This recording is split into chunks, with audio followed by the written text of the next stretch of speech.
Hello, all. Welcome back to Not Just Lessons from Our Animals. I'm Emma. I'm an animal communicator, healer, teacher. I'm a guide for humans back to their authentic self. I'm a messenger for Mama G and a conduit for the divine. And I am really excited to share this message with you because this message really pertains, I mean, as we kind of get into it, but it really pertains to anyone who not just interacts with animals, but kind of like speaks on their behalf in some capacity, right? So whether you're an animal communicator, right? And like that is your thing, is you are literally the bridge to communicate between animal and person, or you are a trainer, or you are a vet or a body worker, right? Anyone who's kind of speaking on behalf of the animal or um, influencing, decisions influencing the animal. Um, this really pertains to. So this is a message from a horse named Torch. And this message came through during the Beyond the Veil readings I did at the end of October. And it's been one I've been sitting with because it's super important, and one that I just recorded a kind of more in-depth kind of conversation for the Reconnect portal for animal communication really specifically. And here I wanted to have this conversation, but on a little bit of a broader scale, because we're not only speaking about animal communication here, we're speaking to all sorts of people. Like, so for example, let's go to the message for a second, because he gave this message and then I said, this is what I said, and then what he said. I said, that's a great reminder. Thank you so much for sharing that. And it seems like that message can go beyond to anyone who interacts on behalf of animals. Vets, farriers, trainers, body workers, I would maybe even add nutritionists, etc. And he said, yes, I agree. Anyone who is telling someone what another is thinking or saying without them being able to share it themselves is in a precarious position and can overexert their power and do more damage than good. Okay, I just want to like reshare that one sentence. Anyone who is telling someone what another is thinking or saying without them being able to share it themselves is in a precarious position and can overexert their power and do more damage than good. All right, so how does this apply even to, say, body workers or vets or farriers or anyone like that? Is that we can make assumptions, right? And if you've listened to this podcast or you've been in my world at all, you know I talk about this a lot. We can make assumptions that, oh, because they're showing this, whether it's a something in their feet, it is something in their body, it is some kind of symptom, right? Like because they're showing this, it's saying this. They're saying this, right? Because um they're bucking, or because they're biting, it means they've had a bad experience with someone in the past, or it means that they're in pain, right? Anytime that we're making assumptions, we are in, according to Torch, and I agree, a precarious position where we can overexert our power and do more damage than good, right? Because we are, instead of asking, what is the cause? We are saying this is likely the cause, and therefore let's move forward in this capacity versus, okay, let's like stop, tune in to this animal, to this experience, to this situation, and ask, okay, what feels best, right? Many of us, myself included, have gone to, just going to use this because it's somewhat of an easy example, gone to the vet and ended up doing way more things than maybe felt necessary or were necessary, right? But because we don't know, and they're saying, oh, this is what's really good for your animal, we say, okay, well, you know what's best. And so do all the things, or, give this thing. And this is our invitation, and I want to do a bigger episode on this, but our invitation into saying, okay, how much are we assuming here? And how much can we like stop and ask in some way, right? Asking doesn't always have to be animal communication and this like whole process or having to hire someone or anything like that. There's so many different ways that we can connect in with our animals and have this conversation without it being, well, now I have to go learn animal communication, or I have to hire somebody, and I don't have the funds to hire somebody right now. And instead, it's okay, there's things like muscle testing. There's things like, okay, well, I'll do a bigger episode on that. But right, like I can't tell you at the beginning of my journey, it's not funny, but the beginning of my journey with Ranger, my dog, he got all of the vaccines as often as possible, because that's what I was told. I'm like, oh yeah, we're gonna go hiking. They're like, okay, let's give him, lepto and Lyme and all these things. And we weren't even in places that were like heavily, in risk of any of those things. And, oh, okay, like I need the most high duty flea and tick med. And so he got Bravecto for a while. And I look back and I'm like, no wonder you were diagnosed with elbow dysplasia at 2 years old and 3 years old, because we did that to your body, right? And so this is coming back. I've gone off track, but this is coming back, right, to the not assuming, the not, yes, they know more than us in some capacity. And, let's not assume that what is being said is the truth until we actually check in with the animal and say, is this the truth, right?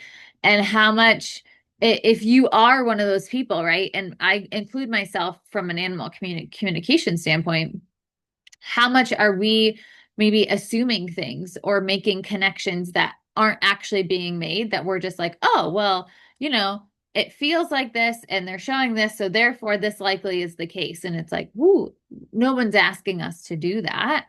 And how can we all kind of take a step back and say, okay, what is being shown here? What is being said here?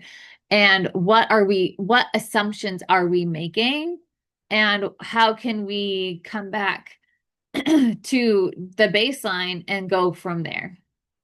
Right? That would just be like my biggest dream, is like, how can we come back to the like this situation right here? And if we're too emotionally wrapped up in something, okay, let's take a moment, if, a day, 2 days, 3 days, if we can, and then come back and say, okay, this is what is needing to happen moving forward, right? So let's go to the message, because I'm kind of all over the place, because there's so many different topics that this can like really go off on, and I kind of want to keep them all in a separate capacity.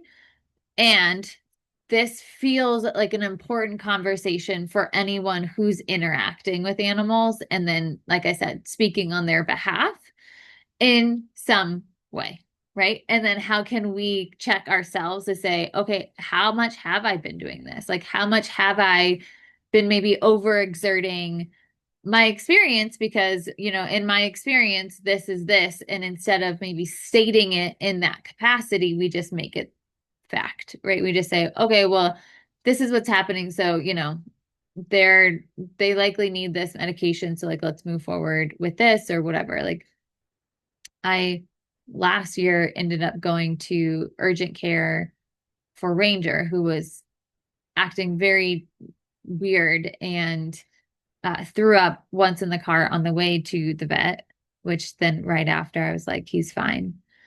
And he was. He just needed to throw up. There wasn't anything weird. Anyway, we got to the vet. We were there for probably 45 minutes or so. And he was fine. He was kind of lethargic, but fine. And the vet came in and stated, we're going to give, I don't know, I don't remember exactly how she said it, but it was stated as like, this is going to happen versus do you want this to happen? And uh, it was some kind of med, and I asked what it was about, and she said, oh, it's an anti-nausea med. This is just like what we do for any animals who come in that are vomiting. And I said, okay, well, has he vomited? Because he was in the back being watched at that point, and he had been in the back probably for 30 minutes. And she said, well, no. And I said, okay, well, then let's not give a medication that it sounds like he doesn't actually need. And if he starts vomiting, we can talk about it then. And then she went into, well, my experience is, I've seen so many times all of these animals, which this is great experience. This is just like, again, instead of assuming, let's like, you know, come back to the baseline. In my experience, I've seen so many dogs who came in vomiting and then end up aspirating and get pneumonia. And I said, okay, yeah, that is not great. And you're saying he has not vomited. So I had to say, like, I will take personal responsibility that if something changes and he starts vomiting again, we will come back and get the med. Or if something happens, like I'm taking full responsibility for this whole situation. And she kind of looked at me like, are you sure? And we didn't get it and he didn't need it. And it was all great. And again, this is coming back to not making the assumption that, well, he showed up being, I was told that he had vomited. So therefore this needs to happen and this needs to happen. Otherwise, this is going to happen. And instead, how can we come back and say, okay, here are the facts, and how can we kind of um as best as we can, because I know it's not easy, especially with animals and especially with people. Like we get so wrapped up in things that it's just, easier to follow a protocol potentially than it is to especially if we're seeing a lot of different animals, right? I'm not saying anything about that vet or anything else. I'm just saying this was my example of my experience of how we can overexert our power in a way that, right, the me from when I first got Ranger would have been like, yes, immediately, yes, like whatever you think he needs, you do all the things. And we would have walked out of there with a weaker immune system and microbiome because of things that he didn't necessarily need that he ended up getting. So, okay, back to back to the message. And so this, I find this interesting, fascinating, and I love when this happens because it feels like there's the deeper soul, like fate is coming through with these deeper messages when I ask a question and something different comes out, or a deeper kind of like, again, you go into something with expectations because you've done it so many times and everybody gets to surprise you. And this was one of those surprise moments because I asked, hello, how are you? And it went down this other route. And so, I'm expecting, hello, how are you? I'm doing okay. This is where I'm at. I feel this way and da da da da. And this is what he said. So this is what Torch said. Hello, love. So I said, hello, love. How are you? He said, I am quite well. Thank you. I'm so excited to be here and to get to have these types of conversations. They are so fun for me because it is the only time that I know for sure the message is getting across. Okay, well, not always. Sometimes things get lost in translation literally, and that can be even more frustrating because my mom walks away feeling so confident about what I shared, and in reality, I didn't share that at all. That is infuriating. You people, aka animal communicators, have such a sacred directive, and it is important that you are always upholding it. It is not your job to interpret things on behalf of the animal or being you are communicating with. If you do, you are completely changing the whole conversation that we are having with our people, and you can do more damage than good.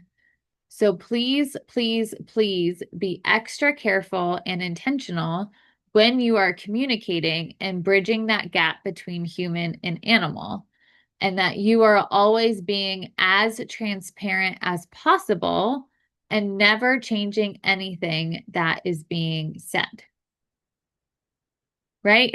So this is why, again, following it up with that seems like a message, that message goes beyond, can go beyond to anyone who interacts on behalf of animals, vets, farriers, trainers, body workers, etc. And he says, yes, I agree. Anyone who's telling someone what another is thinking or saying without them being able to share it themselves is in a precarious position and can overexert their power and do more damage than good. So for any of us, who are those bridges? Who are those messengers? Who are, the open channels that are bridging the gap between animal and human, or anyone and anyone else, right? That we are doing as much as we can to keep it clean and clear, right? So that we aren't adding our own stuff onto it. We aren't saying, oh, um, this feels like a really intense message, so let me lessen it. So the person, so that when they hear it, it doesn't feel the same way as like what I just heard, right? I can't tell you how many times at the beginning of my animal communication career, I had asked that question to like, are you sure you want to say it that way? They're like, yeah, if I didn't, I would have said it differently. Like, fair point. Fair point, right? And so how much are we potentially clouding or coloring things because we're not cleaning ourselves out enough? We're not removing ourselves enough from the situation, and we're allowing our own stuff to come in and say, "Oh, wow, like yeah, this is how you need to do XYZ." And it's like, "Okay, if the animal didn't share it, then you don't share it in a way that maybe feels like this is what the animal is saying, right? That we ensure that we are doing the most that we can do to be clean, clear, and as transparent as possible, right? Just like Torch said. And that requires you to do a lot of your own personal stuff so that you're not allowing yourself to be clouded, right? So you're not allowing your own stuff to get in, that you're practicing really clean, clear communication, which means depending on, how you're speaking on behalf of an animal, right? That you're doing what you need to do, whether it's your own personal work of understanding and being really aware of yourself and where you maybe tend to try to overstep because you want to help, you want to fix. And so let me insert myself and give them all of these recommendations, even though they didn't ask for it, or, making the connections because it feels like, oh, I will be providing more value to them if I'm giving them all these different connection points when those weren't actually made, right? So there's a lot of different things that we might be having to look at of like our own self, our own experience, our own conditioning, our own trauma to understand how we get in the way of being a clean, clear communicator between animal and human, or, however you are the person. And so if you are like an animal communicator, you might have to do some extra work, right? On ensuring that the way that you connect is very clean and clear. So that is something that can take practice. It can take, different modalities. Like it just really depends on the person. But this is where how I haven't said that word in a long time. But usually I say and. Sorry, that just like took me by surprise. Um, so this is where, really being able to sit with yourself and understand what is at play and how things are unfolding, and being really honest with yourself can be really, really helpful. And just remembering that what Torch said, right? That anyone who's telling someone what another is thinking or saying without them being able to share it themselves is in a precarious position and can overexert their power and do more damage than good. And as humans, we can sometimes really love and thrive power, like being in power and having power. And so that might be something that we need to look at too, is how much do we, get energized by being in this position of power, and are we in integrity with it or not? And there's no, right or wrong answer. There's just the honest truth for you that then gives you insight and information in how to move forward with that, right? So I hope this was helpful. I love this, and I'm so grateful for Torch for sharing it. And um, I think we can all become better regardless, right? Because even as the guardian of an animal, we can do this, right? We can say, oh, they're saying that they're scared, when maybe they're saying, I'm actually like not necessarily scared, but like I'm in protection mode.